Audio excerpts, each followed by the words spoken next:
for those of us who've watched her career since her time in San Francisco, I feel like our disdain is a little deeper, a little more rooted in her CV, and has nothing to do with her current position as VP. And I love a black woman as VP. I'd love a black woman as president. I just don't like this one. And without further ado, VP Kamala Harris touts marijuana pardons and pitch to black and young voters, saying nobody should be jailed for smoking weed. Vice President Kamala Harris says the administration's move to pardon people for federal marijuana possession offenses is an example of how it is delivering for Americans, particularly young and black voters, who could be key to President Joe Biden's reelection bid this year. The White House also cited the cannabis clemency move in a new fact sheet on efforts to advance racial justice and equity and ensure the promise of America for all communities. Speaking with Gray, D.C. and South Carolina ahead of the state's primary election last weekend, Harris was asked about the significance of the black youth vote for the Biden-Harris campaign.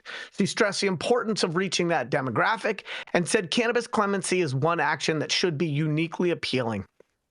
Another issue is what we have done to pardon tens of thousands of people for simple marijuana possession under federal law. Because frankly, no one should have to go to jail for smoking weed, Harris said. So these are some of the things that we have done that I think really do resonate with young people, with black voters, with young black voters, and with young black men, she said. Also citing efforts to increase access to high-speed internet and fund historically black colleges and universities. And there's more to do. While Harris said tens of thousands have been pardoned under President Joe Biden's October 22nd and December 23rd clemency proclamations, the Justice Department estimates that roughly 13,000 people have been granted relief under the executive action. But inflated rhetoric around the pardons has been a constant theme, with Biden himself frequently exaggerating the impact by falsely suggesting that people were released from prison over marijuana and that criminal records were expunged. A pardon simply constitutes formal forgiveness, and nobody who receives a pardon was actively incarcerated in federal prison over simple possession. As advocates have also pointed out, there are still people in federal prison over the nonviolent marijuana offenses. They've pushed the Biden administration to do more, including keeping its key cannabis campaign pledge to decriminalize marijuana. In any case, the White House on Tuesday touted the marijuana pardons and a separate scheduling review Biden initiated in a new fact sheet focused on how the administration is taking steps to advance equity and opportunity for Black Americans and communities across the country. The president has taken steps to right the wrong stemming from our nation's failed approach to marijuana by directing the Department of Health and Human Services and Justice to expeditiously review how marijuana is scheduled under federal law, and in October 2022 issued categorical pardons of prior federal and D.C. offenses of simple possession of marijuana, and in December 23 pardoned additional offenses of simple possession and use of marijuana under federal and D.C. law, it says. While white, black, and brown people use marijuana at similar rates, Black and brown people have been arrested, prosecuted, and convicted at disproportionately higher rates, the White House said. Meanwhile, the Justice Department is now seeking White House approval to update its data collection process related to marijuana pardon certificates that it is issuing under the president's expanded clemency proclamation. People who are eligible for the pardons don't need to apply for a certificate. The relief is automatic, but the administration wanted to give individuals an opportunity to have it formally documented if they desire. The Justice Department was quick to open the updated applications and has already begun issuing certifications.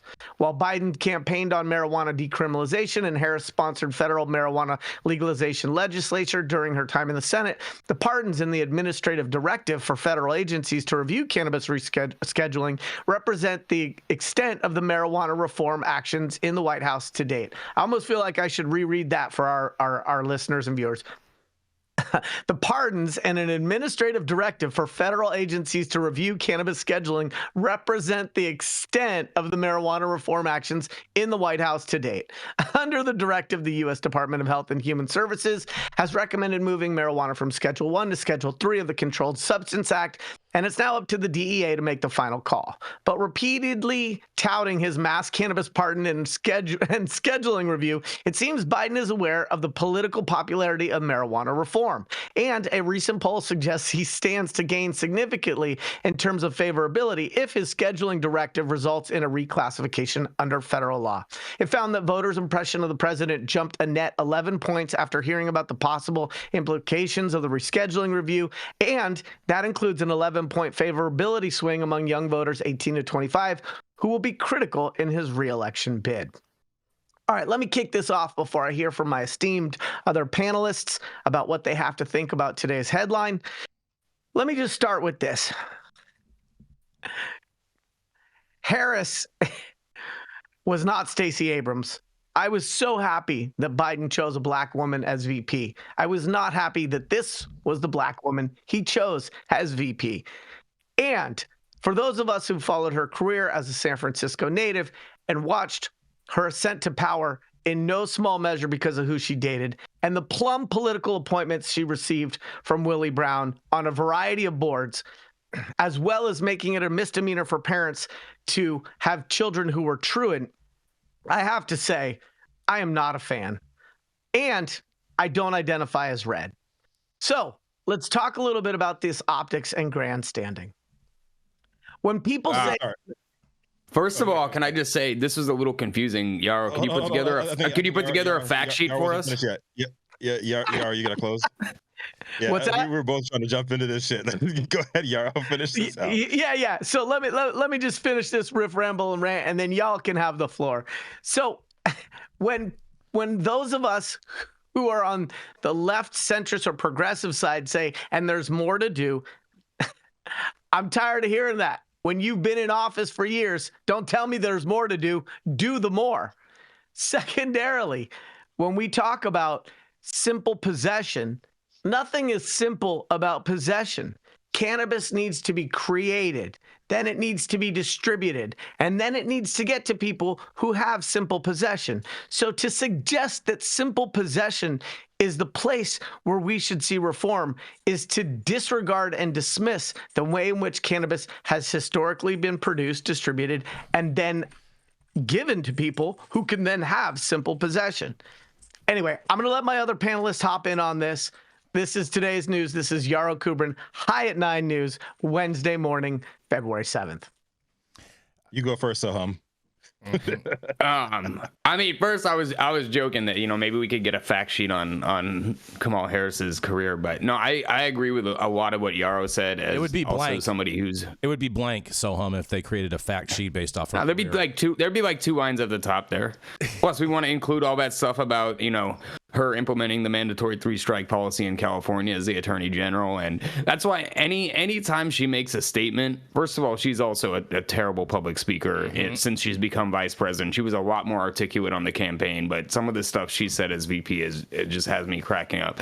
But I get a good laugh anytime I hear her touting things like criminal justice reform and cannabis policy reform because of all the different policies she implemented as the district attorney in San Francisco, as the attorney general of the state of California. It's just so beyond hypocrisy. And then there's no real action happening here either. As Yarrow pointed out, simple possession is not everything. And especially when you talk about federal crime, possession is something that's usually prosecuted at a state and local level. So the number of federal prisoners that would be incarcerated for simple possession, it should be almost zero.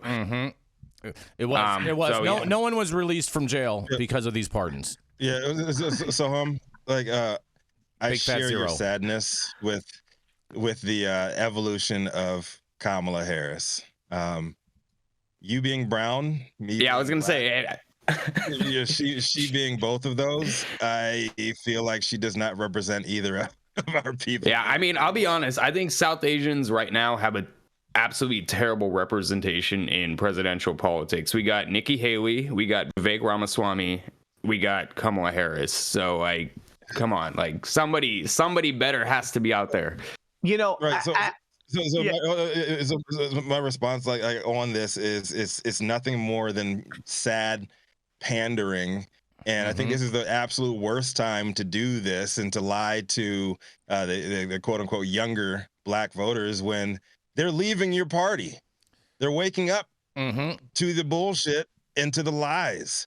And I think the Democratic, and I'm sorry to all my liberal friends and everything out there, because I know I'm going to get heat for this, because every time I talk shit about Kamala Harris and her terrible job that she's doing, y'all need to stop. It's been 30 years. Like, Ice Cube should have been a wake-up call for y'all at the end of the last presidential election. Straight up. The Democratic Party has not done anything that had any long-lasting effect positively for the black communities. I'm not going to paint us as a monolith.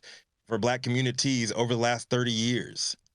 And this continual pandering and bullshit and lies, people are waking up to that shit. And the next generation is a lot smarter, and they have access to more information than we ever did with our old asses, and it's going to bite y'all's asses. So if y'all speaking of ass biting, in preparation, stop lying. Speaking of ass biting, in preparation for reading this article and knowing that I already had a bias against our vice president, I did a little bit of research so that maybe I could offer some positive things that she had done in her career. There's nothing positive she's done. Especially as Attorney General of California. And so here is one notable asterisk that is worth commending her for. During post-subprime mortgage meltdown, California was offered $4 billion in that, and she said no and eventually got $20 billion. So I do want to give her some props for that. And when it gets to chummy circles that don't hold themselves accountable, she chose not to prosecute a bank whose CEO was Steve Mnuchin, who eventually went on to have a position in government along with her in the same administration. The thing that I would just point out, husband again? And I don't know. I don't really. It's some guy. It's a white guy. He has two kids. I think his name's Doug. Some guy. His name's Doug. I'm pretty sure. Yeah, his name is Doug. Yeah. Do the research on Doug and see what she's done for Doug. Just saying. So the challenge that I have is that I have people in my sphere. I remember Derek Washington from high school in San Francisco who was prosecuted by her. I remember Jamal Truelove, who was framed by the San Francisco Police Department for a murder he didn't commit, subsequently winning $14 million.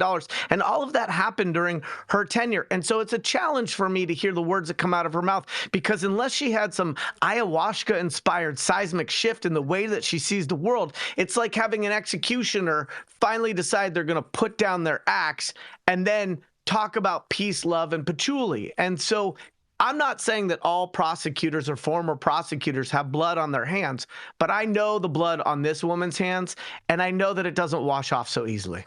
I agree with you, Yaro. And one more thing. Go ahead, one more mic drop. Go ahead. She lied about Tupac.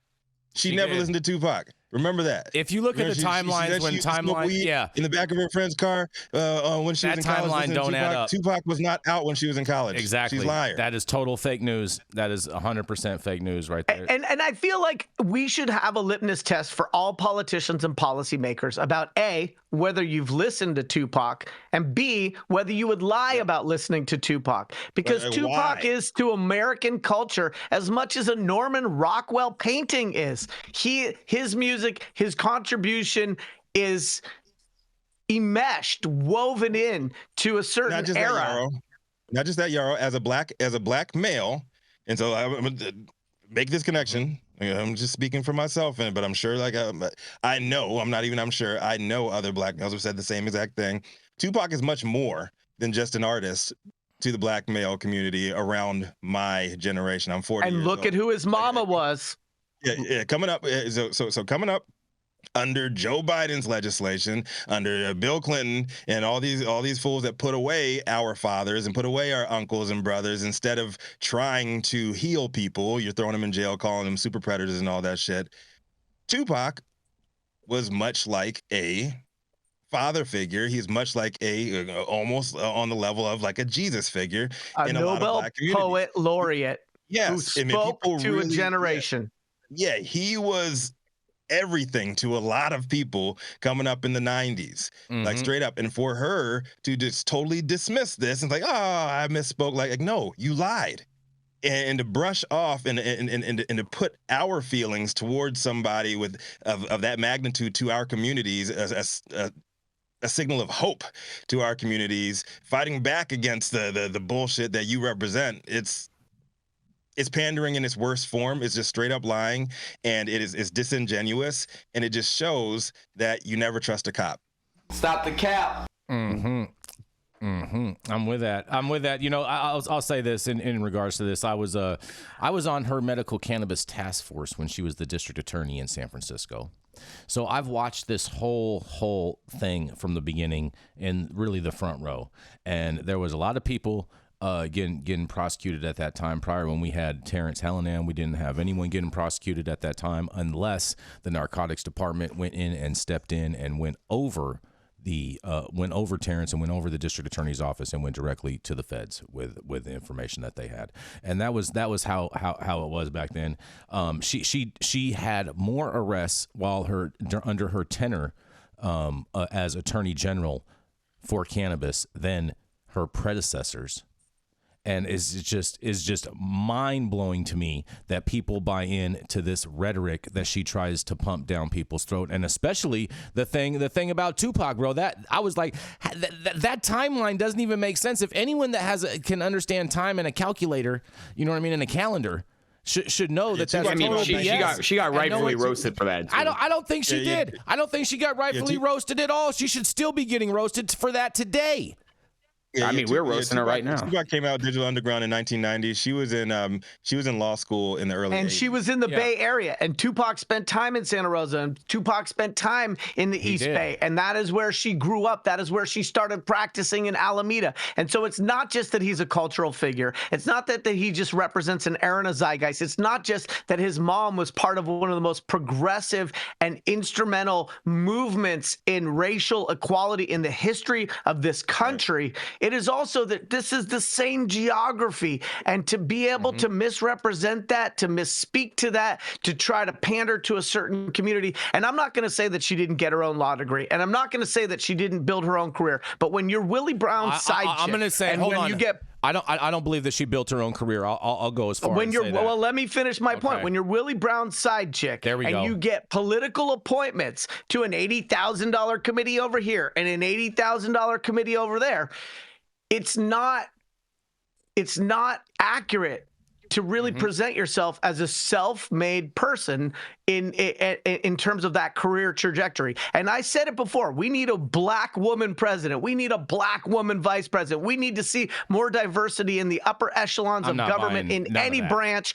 We need the right ones, not this one. I just don't believe in identity politics, and I believe in the right person for the job. I'm very, very sorry if this sounds like we're just like completely Kamala bashing right now, but we are. We're just going over the. It's her record. We're just going over the material that she has given us, and I 100%, on a personal note, I 100% will not support and will not be supporting Donald Trump and his goons. But the Democrats, if you want my vote, the Democrats got to come up with something different than this bullshit lying and pandering that they keep on doing. Because my vote most likely won't be going their way either. But I'm just saying. Damn, son. I agree with everything you just said. This is not me getting pro DT. It is just calling bullshit on bullshit, and that's what we're here to do. It's all right. It's all right. They've got plenty of other things positive and that are not lies that they can actually run on and they can connect with younger audiences on. But this ain't it, man. This ain't it. It's not it. Well, enough with that. I'm going to roll into this last story real quick for you guys.